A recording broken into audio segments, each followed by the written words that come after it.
Here we will write a Python program to print sum of square of first n numbers using constructor. So in comment line we will write, first we will declare class,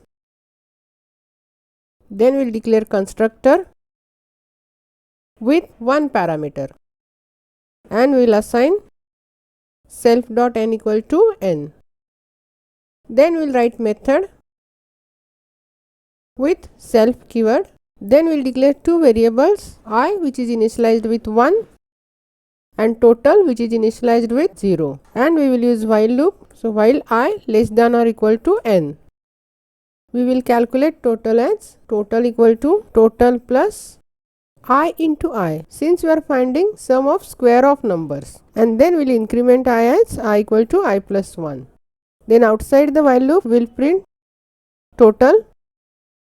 So sum of first n number equal to total. Then we will accept nth term from the user. So n equal to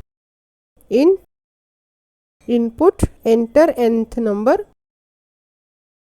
Then we will create object for class findSum, and we will pass n as a parameter, and we will call the function printSum from that class. Then we will execute this. I will enter n term as 5.